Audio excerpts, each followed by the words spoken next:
Halo, selamat datang di podcast Embrio. Buat kamu yang baru bergabung untuk mendengarkan podcast ini, salam kenal dari kami. Hari ini kita akan berkenalan dengan salah satu teman Embrio yang akan menceritakan tentang kisah hidupnya yang tentunya juga bisa menguatkan kamu yang sedang mengalami hal yang sama. Tema kali ini kita akan berbicara tentang momen. Penasaran? Let's we start!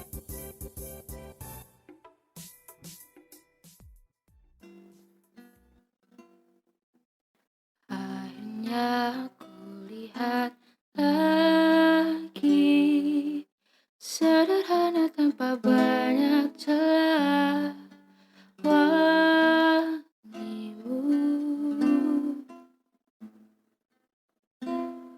berlalu.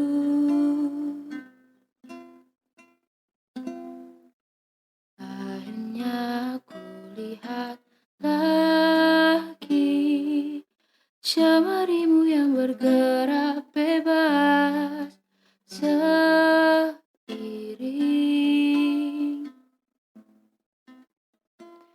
tawamu.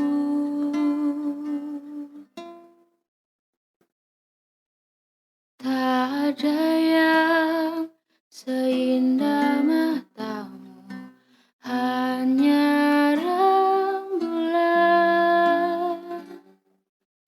Tak ada yang selembut sikapmu, hanya lautan. Tak tergantikan,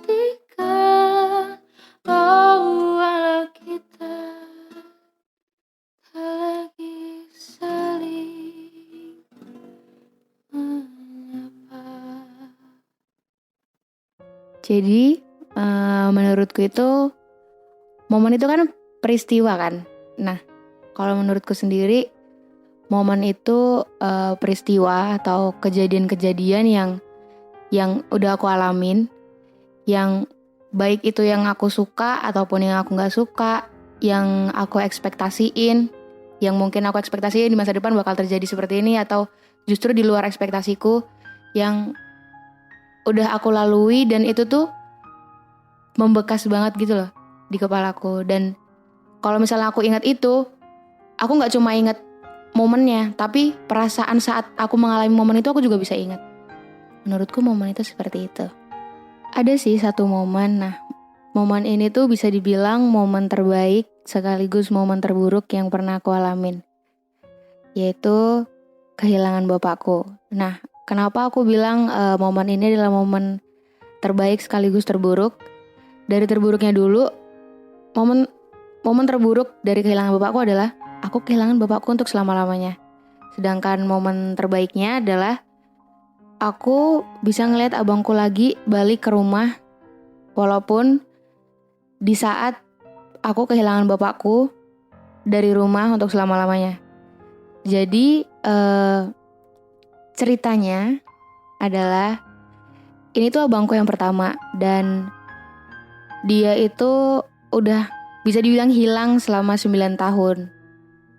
Sebenarnya bukan hilang sih, dia itu awalnya bilang mau kuliah di Bandung. Tapi ternyata setelah setahun mamaku datengin dia ke Bandung, ternyata dia tuh selama setahun di Bandung dia tuh gak kuliah, tapi malah asik ngeband dan ya dengan kegiatannya itu. Sampai akhirnya mamaku pulang ke rumah, terus gak ngasih tahu bapakku kalau sebenarnya abangku ini selama ini gak kuliah. Setelah seminggu baru bapakku tahu, dan bapakku tuh bener-bener yang ngamuk besar saat itu. Bener-bener yang dia sampai banting piring, bener-bener sampai marahin mama aku habis-habisan, marahku. Terus keluar dari rumah itu lama, maksudnya dalam sehari itu dia bisa keluar lama deh, gak kayak biasanya. Terus setelah hari itu, mungkin karena abangku ini ngerasa bersalah, jadi dia itu bisa dibilang lost kontak, tapi gak langsung ngilang gitu. Jadi dia juga punya motor, dia juga bawa motor dari rumah. Nah, motornya itu masih atas nama bapakku. Jadi kalau misalnya mau bayar pajak, dia mesti balikin STNK dan BPKB-nya dia ke rumah buat dibayar sama bapakku kan. Jadi dia akan menghubungi rumah ketika waktu bayar pajak motornya tuh datang. Jadi dia bakal ngubungin mamaku, dia bakal bilang ngubungin abangku yang lain kalau oh ini BPKB sama STNK-nya aku udah kirim gitu. Cuma sekedar itu aja. Nanyain kabar pun udah nggak pernah. Terus kalau misalnya pas malam tahun baru dia nggak pernah ngucapin, Natal dia nggak pernah ngucapin. Terus opungku meninggal dia nggak ada respon apapun, nggak ada kasih kata-kata apapun, bahkan nggak ngucapin apapun sama mamaku gitu kan. Terus beberapa kali juga saudaraku meninggal, saudaraku yang deket juga sama dia, itu dia juga nggak ada kasih kabar gitu kan. Sampai akhirnya ya udah kami kehilangan hubungan gitu sama dia sejak hari itu. Itu terakhir kali aku lihat abangku waktu itu adalah aku SD kelas 6 atau kelas 5 gitu, lupa. Nah tapi dia masih suka hubungin aku lewat Facebook. Waktu itu masih zamannya inbox di Facebook. Terus dia masih suka ngabarin gitu, terus nanyain sekolahku gimana. Terus aku masih sempat nanya sama dia, aku harus masuk IPA atau IPS. Terus ya setelah hari itu ya dia makin lama makin ngilang gitu. Dia ganti nomor, nggak ada yang tahu nomornya, dia nggak ada kasih kabar lewat siapapun. Bahkan saudaraku yang di Bandung juga nggak tahu dia ada di mana, walaupun sama-sama satu kota gitu kan. Terus sampai hari dimana bapakku sakit, yang benar-benar sakit sampai down gitu, sampai dia dibawa ke Jakarta. Terus sampai Jakarta dia benar-benar langsung drop, dibawa ke rumah sakit. Ternyata langsung udah nggak bisa apa-apa. Terus puji Tuhannya aku masih dikasih Tuhan kesempatan untuk datang bantuin mama sama abangku ngurusin bapakku. Karena selama bapakku sakit, setiap kali bapakku masuk rumah sakit, mau itu dia penyakitnya kumat atau waktu itu dia pernah operasi mata dan lain sebagainya, itu aku gak pernah datang.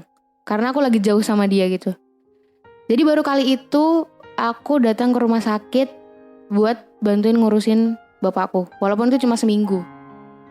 Terus hari ketiga atau hari keempat ya, setelah hari itu saudaraku tuh bener-bener yang ngajakin, ayo kita ke Bandung, kita cari abangku yang hilang ini kan. Sampai saudaraku ini pura-pura anaknya ulang tahun, terus dia kontak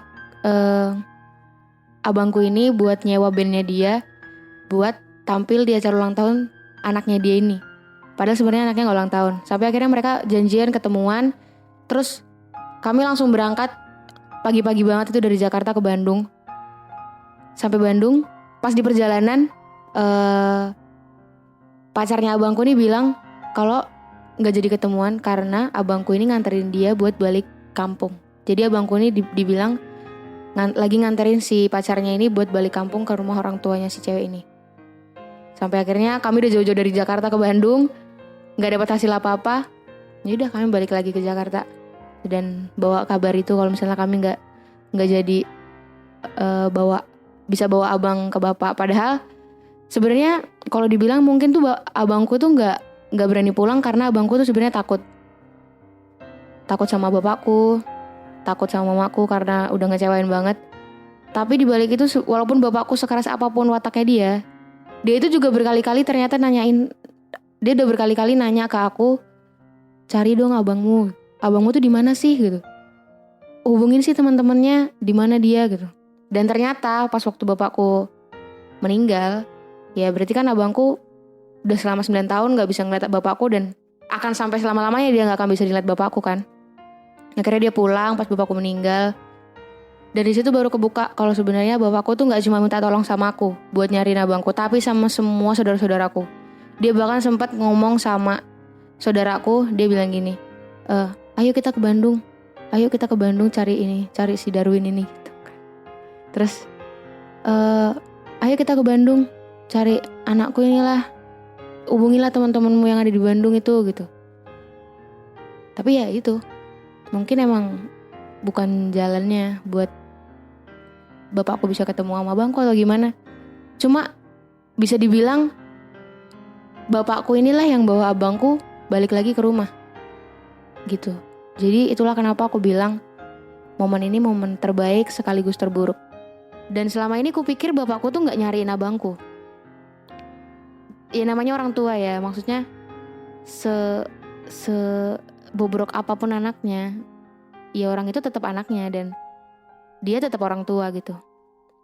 Jadi semarah apapun dia saat itu, ternyata selama ini dia tuh nyariin abangku juga. Beberapa kali di rumah dia bilang, kamu gak pernah tahu hubungin abangmu. Coba tanya dulu alamatnya di mana. Karena dia mikirnya aku itu kontak-kontakan sama abangku. Dia mikirnya selama ini mungkin abangku tuh cuma mutus kontak sama mama sama bapakku aja, tapi gak sama adik-adiknya. Padahal ya dia mutusin kontak ke semua keluarganya gitu. Aku ingat banget malam tahun baru di tahun mau berganti dari 2018 ke 2019. Bapakku tuh bilang gini, jadi kami tuh punya tradisi setiap malam tahun baru kami bakal kumpul satu keluarga, terus kami tuh kayak keluarin unek-unek kami gitu selama 1 tahun dan kasih saran satu sama lain gitu kan. Nah, bapakku ini bilang gini, bapak minta maaf ya buat selama ini, buat kalau mungkin bapak suka marah-marah, bapak ngecewain gitu kan. Bapak minta maaf. Dan baru kali itu bapakku bilang kayak gini, kalau misalnya kalian lihat bapak marah-marah, tegur aja bapak. Kalau emang masih gak bisa ditegur, tegur aja terus katanya. Walaupun bapak itu orang tua, tapi bapak juga pasti bisa bikin salah. Jadi kalian gak apa-apa tegur bapak. Baru kali itu dia bilang kayak gitu. Dan aku bener-bener yang sesenang itu gitu loh dengar itu. Dan gak pernah ada ekspektasi, dan gak pernah kepikiran bahwa bapakku bakal pergi 4 bulan setelah dia ngomong itu kan. Sosok bapakku tuh ya itu, orang yang di mataku tuh orang yang pemarah, orang yang keras banget, orang yang sebenarnya tuh tidak terlihat sayang sama anak-anaknya. Karena bapak yang sayang sama anak-anaknya itu harusnya gak terlihat seperti bapakku gitu. Tapi dibalik itu semua ternyata tuh dia emang sesayang itu sama keluarganya. Bahkan mamaku cerita waktu di rumah sakit di Jakarta, bapakku tuh sempat berdoa, ya Tuhan tolong jagain keluargaku. Nah itu sweet banget. Jadi ya itu, sosok bapakku adalah orang yang hebat. Karena gak semua orang bisa melalui apa yang dia lalui. Dia adalah sosok orang yang sayang sama keluarganya, tapi gak bisa mengekspresikannya secara langsung. Dan dia orang baik. Jadi sebenarnya sosok yang bisa bikin aku mampu menerima kondisi seorang bapak dan abang yang seperti ini adalah mamaku sebenarnya. Apa yang aku dapat supaya aku bisa menerima dan bisa ngelewatin semua ini dengan, bisa aku bilang dengan baik ya, itulah karena mamaku juga bisa menerima hal ini dengan baik gitu. Dia yang selalu bilang sama aku ketika aku bilang, udah lama, bapak tuh udah keterlaluan banget, gini. Mamaku yang bilang gini, ya gimana pun dia tetap bapakmu gitu. Aku bisa melihat semua ini dan bisa melalui semua ini dengan positif dan baik itu ya karena apa yang aku lihat dari mamaku, apa yang udah dilakukan mamaku, apa yang mamaku bilang setiap kali dia curhat. Dan kemarin juga dia bilang gitu waktu abangku pulang ke rumah. Dia tahu banget, mungkin dia pasti bisa ngeliat banget kalau aku sekesel itu sama abangku. Dan dia bilang gini, gimana pun juga dia itu abangmu loh. Sama kayak waktu aku kesel sama bapakku, dia bilang, gimana pun juga dia tetap bapakmu. Jadi aku kuat karena mamaku kuat. Jadi cara aku menyikapi momen itu, saat momen itu datang adalah dengan membuka sudut pandang baru sih menurutku.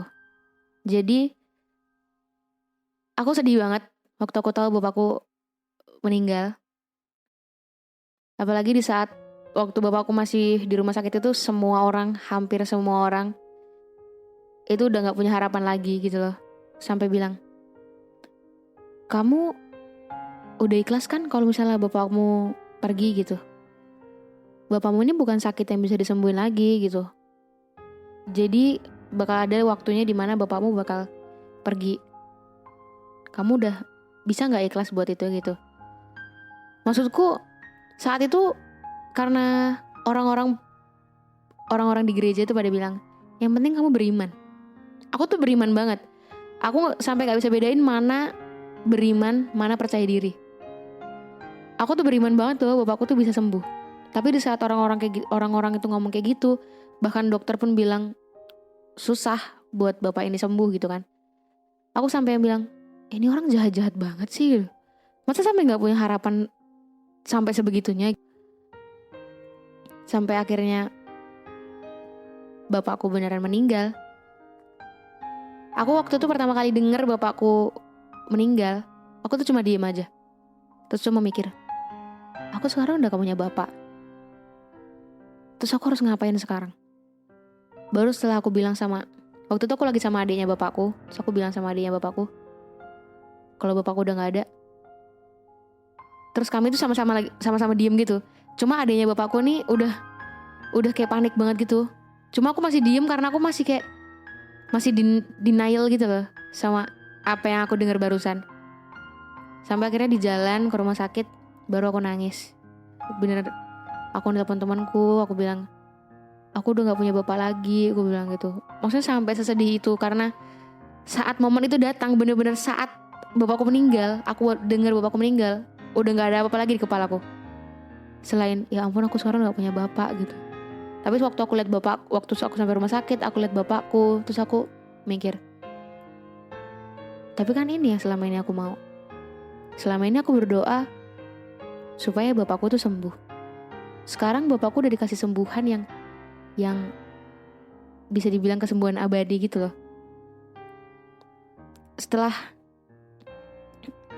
beberapa menit aku lihat bapakku, aku mencoba untuk membuka sudut pandang baru, bahwa ya ini jawaban Tuhan atas doa-doamu. Selama ini kamu berpikir bahwa Tuhan itu gak dengar sama doamu, Tuhan gak mau jawab doamu, Tuhan gak jawab doamu. Itu karena Tuhan itu menjawab dengan jawaban yang sebenarnya gak kamu pengen. Waktu itu aku kan berdoa banget nih supaya bapakku bisa sembuh, supaya bangku balik ke rumah. Bener-bener seintens itu aku berdoa untuk dua hal ini gitu.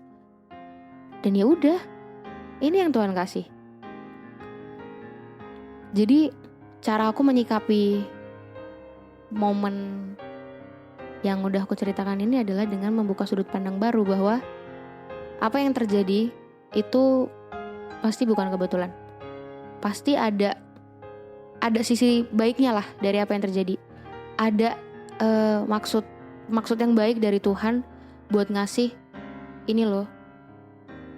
Momen ini harus kamu lewatin karena aku tahu momen ini berat, tapi aku tahu kamu bisa ngelaluin ini.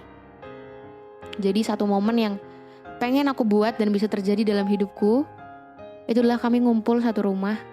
Aku 3 abangku, mamaku, bapakku, kami ngumpul. Terus keluarin unek-unek satu sama lain, kasih saran sama seperti biasanya dan bilang kalau aku sayang banget sama bapakku.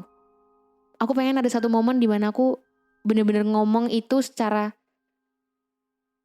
baik dan benar, yang bener-bener keluar tuh dari isi hatiku sendiri, dan aku ngomong itu tuh bener-bener pengen dari kemauanku sendiri gitu.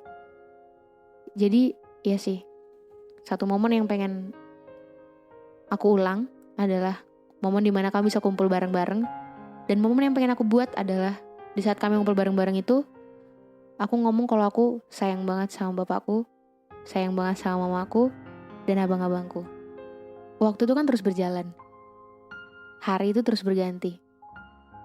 Begitu juga momen. Hari ini punya momennya sendiri, dan besok juga punya momennya sendiri. Sama kayak hari ini punya kesusahannya sendiri, dan besok juga ada kesusahan baru yang harus kamu hadapin.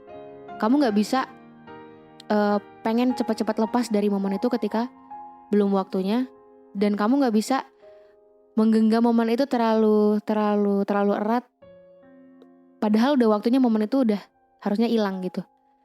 Jadi yang mau aku sampaikan di sini adalah coba untuk bertahan saat momen itu mungkin menyakitkan. Coba untuk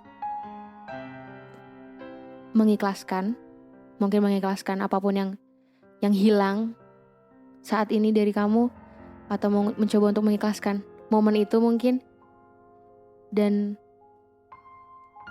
coba untuk membuka ruang baru di pikiranmu bahwa apa yang kamu alamin itu emang sebenarnya karena emang kamu tuh punya kapasitas buat melalui hal itu gitu. Karena gak semua orang bisa mengalami apa yang kamu alamin, karena gak semua orang punya kapasitas yang sama seperti apa yang kamu punya, sama seperti kapasitasmu gitu. Jadi gak semua orang bisa ngalamin apa yang kamu alamin, karena gak semua orang punya kapasitas sebesar kamu. Jadi tenang dan nikmati momenmu.